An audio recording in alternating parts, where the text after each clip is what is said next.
नमस्कार, हमारे चैनल पर आप सभी का स्वागत है। आज हम आप सभी के सामने इतिहास विषय का एक महत्वपूर्ण टॉपिक हड़प्पा सभ्यता या सिंधु घाटी सभ्यता के कुछ शॉर्ट्स नोट्स आपके लिए लाए हैं। आशा करते हैं कि ये आपके लिए बेनिफिशियल साबित होंगे।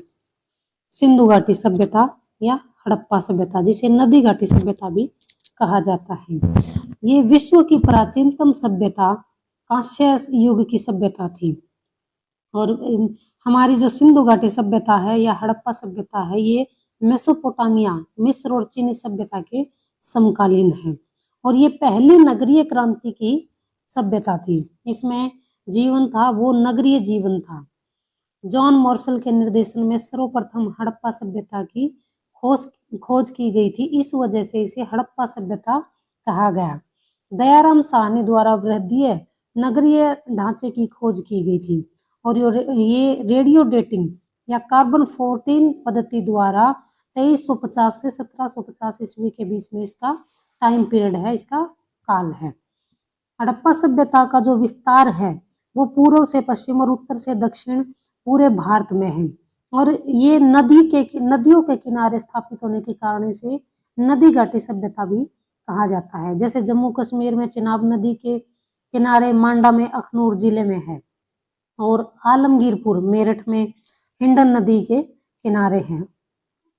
महाराष्ट्र में नर्मदा नदी के किनारे दैमाबाद हिलानगर में है और बलूचिस्तान में जो सुतकान गेडोर है वहां पर ये स्थापित थी ये सभ्यता। फिर हड़प्पा सभ्यता प्रमुख स्थल और इसके जो खोज करता थे वो वर्ष, किस नदी के किनारे स्थित थे ये, और वहां से क्या क्या साक्ष्य हमें मिले हैं, ये हम डिटेल से यहाँ पर पढ़ेंगे। और ये मोस्ट इम्पोर्टेंट टॉपिक है। कोई भी कम्पिटिटिव एग्जाम हो, हर कम्पिटिटिव एग्जाम के अंदर इनमें से कोई ना कोई क्वेश्चन जरूर आता है। तो प्रमुख स्थल में सबसे पहले आएगा, जैसा कि इस सभ्यता का नाम है हड़प्पा सभ्यता, तो इसका प्रमुख स्थल भी हड़प्पा ही होगा। तो हड़प्पा जो स्थल है उसके जो खोजकर्ता थे वो थे दयाराम साहनी और इन्होंने 1921 में इसकी खोज की थी। जो हड़प्पा सभ्यता है वो रावी नदी के बाएं किनारे पर स्थित थी और ये साहिवाल पाकिस्तान में अवस्थित है। यहाँ पर हमें प्रमुख रूप से जो साक्ष्य मिले हैं, प्रमुख रूप से जो प्रमाण मिले हैं, उनमें है एक मोहरों पर एक श्रृंगी पशु के जो अवशेष हैं वो मिले हैं और कांसे की एक इक्का गाड़ी मिली है, अन्नागार मिला है, शंख का एक बैल भी यहाँ पर मिला है। कब्रिस्तान और मातृ देवी की मूर्तियां यहाँ से हमें प्राप्त हुई है। अगला है मोहनजोदड़ो। मोहनजोदड़ो का शाब्दिक अर्थ होता है मृतकों का टिला और मोहनजोदड़ो के खोजकर्ता थे राखलदास बनर्जी। 1922 में इन्होंने इसकी खोज की थी और सिंधु नदी के दाहिने किनारे पर ये सभ्यता बसी हुई थी और ये जो आधुनिक पाकिस्तान के लरकाना जो जिला था वहां पर अवस्थित थे। यहाँ से हमें प्रमुख रूप से जो साक्ष्य मिले हैं उसमें तीन मुख वाले एक देवता मिले हैं जिन्हें पशुपति शिव भी कहा जाता है। एक त्रिभंग मुद्रा में खड़ी हुई एक नर्तकी भी वहां से हमें, नर्तकी की कांस्य की मूर्ति हमें वहां से मिली है और एक विशाल अन्नागार जिसके अंदर वो अपना जो अनाज है उसको स्टोर करके रखते थे वो मिला है। एक स्नानागार जहाँ पर सामूहिक स्नान होते थे वो वहां से मिला है। फिर यहाँ पर सूती वस्त्रों के जो अवशेष हैं वो भी मिले हैं। सूती वस्त्र के अवशेष मिले हैं, इसका मतलब है कि वहां पर कपास की खेती भी होती थी। दाढ़ी वाला एक पुरुष भी मिला है जिसने 3 पतिया साल ओढ़ रखा है, जो सैलखड़ी से बनी हुई एक मूर्ति है। सैलखड़ी एक पत्थर होता है, एक चिकना सफेद मुलायम पत्थर होता है जिससे मूर्तियां, खिलौने और जो ब्यूटी प्रोडक्ट वगैरह हैं वो बनाए जाते हैं। तो यहाँ पर सैलखड़ी से बनी हुई एक मूर्ति मिली है। अगला है चुनोदड़ो इसके जो खोजकर्ता हैं वो एनजी मजूमदार हैं और 1931 में इन्होंने इसकी खोज की थी और ये सिंधु नदी के किनारे पर स्थित सभ्यता थी।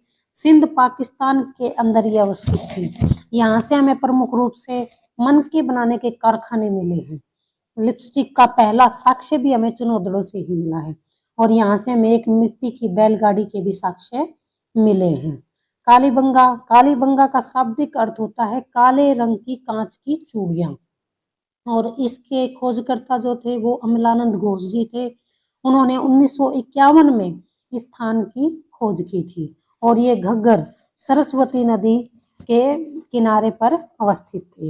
ये राजस्थान श्री गंगानगर में स्थित थे। यहाँ से हमें प्रमुख रूप से जुते हुए खेत के अवशेष मिले हैं। नक्काशीदार ईंट मिली है, ईंट के ऊपर भी इन्होंने नक्काशी की हुई थी। और यहाँ से हमें काले रंग की चूड़ियों के टूटे हुए टुकड़े मिले हैं। यहाँ पर एक और प्रमुख रूप से हमें अलग सी चीज मिली है कि यहाँ के जो घर बने हुए थे उन घरों में हर घर के अंदर कुआं खुदा हुआ था। और अग्नि वेदिका या हवन कुंड के भी अवशेष हमें यहाँ से मिले हैं। और पक्की ईंटों के ऊपर पक्की मिट्टी के हल यहाँ पर हमें मिले हैं। अगला जो प्रमुख स्थल है वो है कोटदीजी। कोटदीजी, इसके जो खोजकर्ता हैं वो फजल अहमद हैं। 1953 ईस्वी में इसकी खोज हुई थी। सिंधु नदी के किनारे पर ये सभ्यता स्थापित थी। और ये खैरपुर पाकिस्तान में था। पत्थर के बाणाग्र, पत्थर के बाणाग्र मतलब जो धातु से बने हुए जो बाण थे उनके अगले हिस्से पर पत्थर के छोटे छोटे जो नुकीले पत्थर थे वो लगा के उनको बनाया गया था। मिले हैं, गहनों का एक जखीरा मिला है यहाँ पर। और यहाँ के जो घर बने होते थे वो पत्थर की नींव से बने होते थे। उनकी जो नींव भरी जाती थी वो पत्थरों से भरी जाती थी। और एक यहाँ पर गर्तावास मिला है। अगला है हमारा रंगपुर। रंगपुर, इसकी खोज जो है रंगनाथ राव जी ने की थी 1953-54 में। और ये मादर नदी के किनारे पर अवस्थित थे, काठियावाड़ा गुजरात के अंदर। यहाँ से हमें प्रमुख रूप से धान की भूसी मिली है और गेहूं की खेती के अवशेष भी यहाँ से हमें मिले हैं। इसका मतलब है कि यहाँ पर धान की खेती भी की जाती है, चावल की खेती भी की जाती थी और गेहूं की खेती भी की जाती थी। दूसरा, यहाँ पर पहली बार हमें घोड़े की मृण मूर्ति मिली है। घोड़े की मिट्टी की एक मूर्ति मिली है। मृण मूर्ति मीन्स मिट्टी की एक मूर्ति मिली है जो घोड़े, मतलब इससे साबित होता है कि ये घोड़े से परिचित थे। जो हमारी प्राचीन सभ्यता थी वहां पर हमें घोड़े के अवशेष नहीं मिले थे। वहां पर हमें जो मनुष्य था उसने सबसे पहले कुत्ते को अपना पालतू पशु बनाया था। अगला है कच्ची ईंटों का दुर्ग मिला है। दुर्ग मीन्स किला मिला है। अगला है रोपड़। रोपड़ जो प्रमुख स्थल है हड़प्पा सभ्यता का, उसकी खोज की थी यज्ञदत्त शर्मा ने। यज्ञदत्त शर्मा ने 1953 से 56 के बीच में इसकी खोज की थी। सतलज नदी के किनारे पर यह सभ्यता अवस्थित थी। और रोपड़ है वो पंजाब के अंदर स्थित है। मानव के साथ कुत्ते के दफनाने का साक्ष्य हमें यहाँ से मुख्य रूप से मिला है कि कोई भी व्यक्ति जब मर जाता था तो उसके साथ में उसका जो पालतू कुत्ता होता था उसको भी दफना देते थे। यहाँ से हमें एक तांबे की कुल्हाड़ी भी मिली है और शंख की कुछ चूड़ियां भी यहाँ से हमें मिली है। अगला जो प्रमुख स्थल है वो है लोथल, जिसकी खोज करता थे रंगनाथ राव जी। 1955 से 63 के बीच में इस सभ्यता की खोज हुई थी, स्थान की खोज हुई थी। और ये भोगवा नदी के किनारे स्थित थे, अहमदाबाद गुजरात के अंदर। यहाँ से हमें पहली बार जो प्राकृतिक बंदरगाह है या डॉकयार्ड है उसका पता चलता है।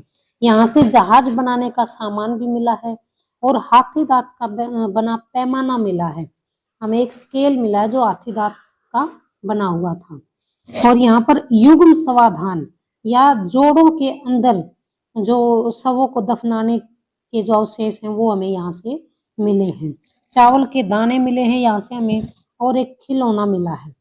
आग की वेदी या अग्नि वेदी का भी यहाँ से हमें अवशेष रूप में प्राप्त हुई है। टेराकोटा जहाज, टेराकोटा होता है जो मिट्टी के पकी हुई मिट्टी का एक जहाज, जिसे टेराकोटा जहाज कहते हैं, वो भी यहाँ से हमें मिला है। क्योंकि एक प्राकृतिक बंदरगाह थी तो जहाज की छोटी मूर्तियां भी यहाँ से हमें मिली हैं। अगला है बनावली।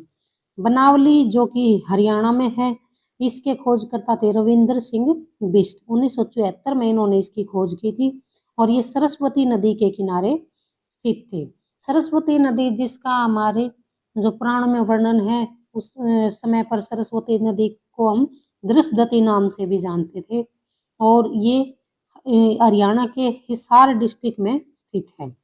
और यहाँ से हमें प्रमुख रूप से मिट्टी से बना हुआ हल्का खिलौना मिला है। और यहाँ पर जो स्वर्ण पट है या सोने की पट्टियां भी हमें मिली हैं। मिट्टी के मनके और मछली पकड़ने की बंसी या मछली पकड़ने का एक कांटा भी हमें यहाँ से मिला है। और यहाँ पर एक इम्पोर्टेंट पॉइंट ये भी है कि हरियाणा के हिसार का राखी गढ़ी अब तक का सबसे बड़ा जो खोज किया गया हड़प्पा स्थल है वो है। और जो राखी गढ़ी है उसको अभी म्यूजियम बनाने की भी तैयारी चल रही है। अगला है हड़प्पा सभ्यता की कुछ प्रमुख विशेषताएं हैं, जैसे उस समय पर लोग कैसे रहते थे, वहाँ की नगरीय योजना कैसी थी, सामाजिक जीवन कैसा था उनका, उनकी धार्मिक स्थिति कैसी थी, वो लिखना पढ़ना जानते थे या नहीं जानते थे, उसके बारे में भी हम यहाँ पर डिटेल से पढ़ेंगे। तो सबसे पहले हम इसके बारे में नगरीय योजना कैसी थी इनकी। जो नगरीय अवशेष हैं वो निर्माण में एक रूपता थी, भी एक जैसे नगर बने हुए थे उस टाइम के। और नगर को दो भागों में मुख्य रूप से विभाजित किया जाता था। एक होता था ऊपरी भाग जो दुर्गीकृत होता था, जो एक दुर्ग या किले के रूप में स्थापित था। और दूसरा होता था निम्न भाग जो आम जनता के लिए होता था, जिसमें छोटे भवन होते थे। जो दुर्गीकृत होता था या किले के रूप में होता था, वहां पर जो अमीर लोग थे, जो राजा थे, शासक वर्ग जो था वो रहता था। और निम्न वर्ग के अंदर जो आम जनता थी वो रहती थी। फिर जो खाद्य भंडार थे वो भी दुर्गीकृत जो एरिया था वहां पर होते थे। और राजकीय इमारतें थी जो किले के अंदर होती थी। फिर अगला है भवन निर्माण में ग्रिड पद्धति का प्रयोग यहाँ पर किया था। ग्रिड पद्धति का मतलब सड़कें एक दूसरे को समकोण पर काटती थी। मकानों की खिड़कियां मुख्य सड़क की ओर न खुल के पीछे की तरफ खुलती थी, जबकि लोथल में इसका उल्टा था। लोथल इसका अपवाद था। लोथल में जो खिड़कियां थी वो आगे की तरफ खुलती थी, मुख्य सड़क की तरफ खुलती थी। फिर भवन निर्माण है वो पक्की ईंटों से किया गया था। और जल निकासी इसकी एक प्रमुख विशेषता थी कि जल निकासी का जो वो व्यवस्था थी वो बहुत ही अच्छी की गई थी। मोहनजोदड़ो से विशाल स्नानागार हमें मिला है, जिससे ये प्रमाणित होता है कि उस समय पर लोग सामूहिक स्नान करते थे, या सामूहिक कोई ओकेजन होता था, कोई अवसर होता था उस समय पर, वो कोई पूजा वगैरह होती थी उस समय पर विशाल स्नानागार में वो करते थे। और अन्नागार, अन्नागार मीन्स अन्न की कोठरी। उस समय पर अन्न की कोठरी के ये दो प्रमुख हैं, एक स्नानागार और एक अन्नागार। ये साक्ष्य जो मिले हैं बहुत ही इंपॉर्टेंट हैं कि हमें मोहनजोदड़ो से मिले हैं। और हड़प्पा से जो अन्नागार मिले हैं वो 6-6 की पंक्तियों में कुल 12 अन्नागार हमें प्राप्त हुए हैं। और जैसे इसमें जो नगरीय व्यवस्था थी उसके अंदर जैसे दो भाग थे, ऊपरी भाग दुर्गीकृत था, निम्न भाग छोटे भवन में था। लेकिन जो धोलावीरा जो जगह थी उसमें नगर को 3 भागों में विभक्त किया गया था।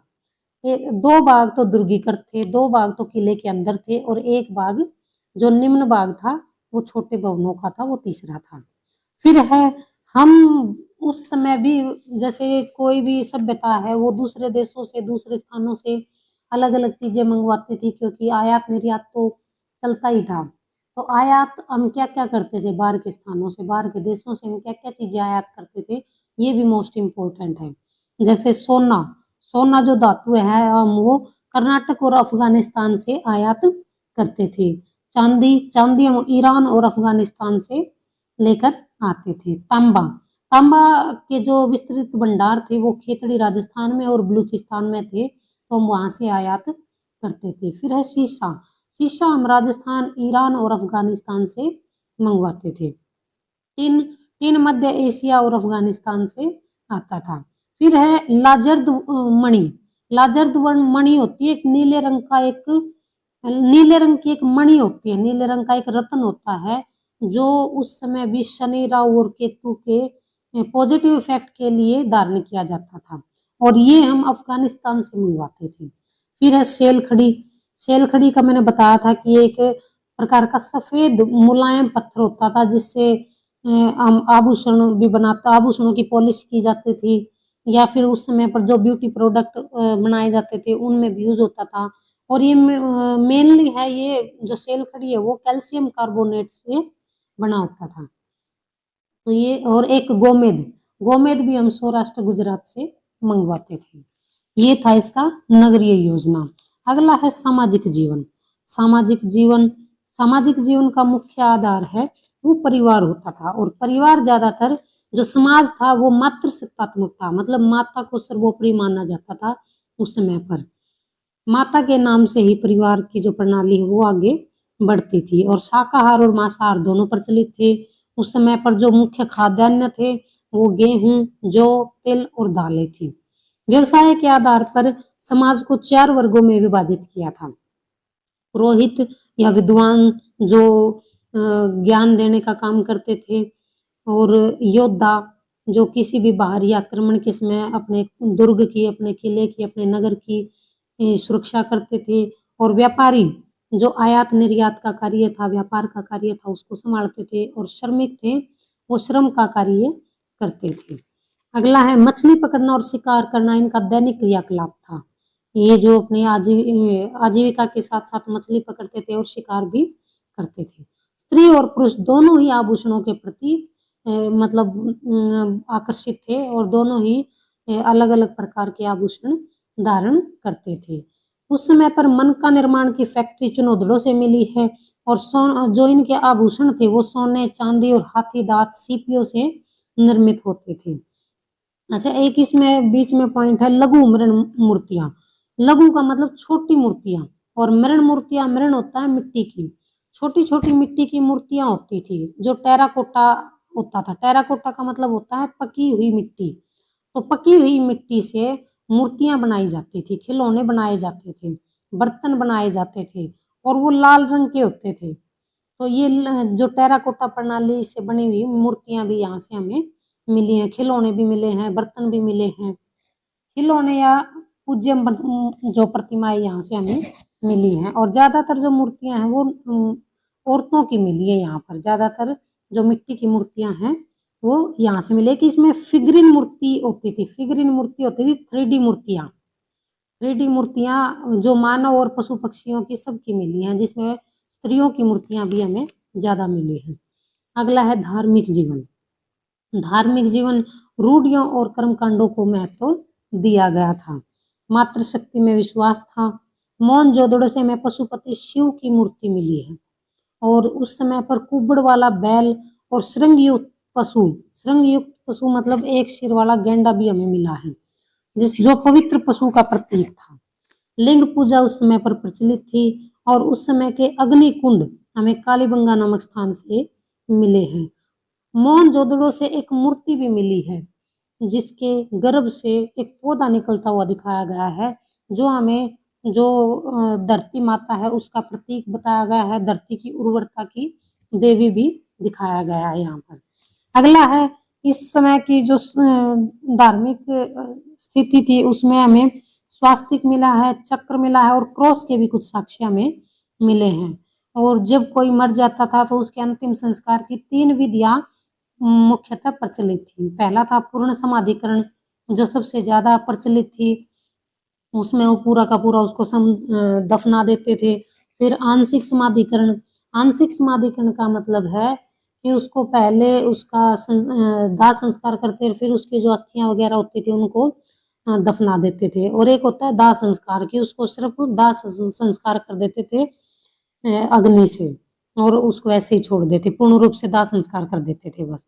तो ये 3 जो विधियां थी वो प्रचलित थी अंतिम संस्कार की। और पशुपति की जो मोहर हमें मिली है उसके ऊपर हमें अलग अलग पशुओं के चित्र मिले हैं। उसमें हिरण है, हाथी है, एक सींग वाला गेंडा है, बाघ है और भैंस है, ये उसके ऊपर अंकित थे। फिर उस समय पर जो कृषि थी, कृषि के लिए वहाँ 9 फसलों की पहचान की गई, जो हमें अवशेष मिले हैं उसके आधार पर 9 फसलों की पहचान की गई है। उन 9 फसलों के अंदर गेहूं, जौ, कपास, मटर, लहसुन, मेहंदी, अंगूर, तरबूज इत्यादि है। चावल की खेती हमें रंगपुर और लोथल से अवशेष मिले हैं चावल की खेती के। और कृषि में हल का प्रयोग पहली बार कब किया गया, इसके अवशेष हमें कालीबंगा से मिले हैं।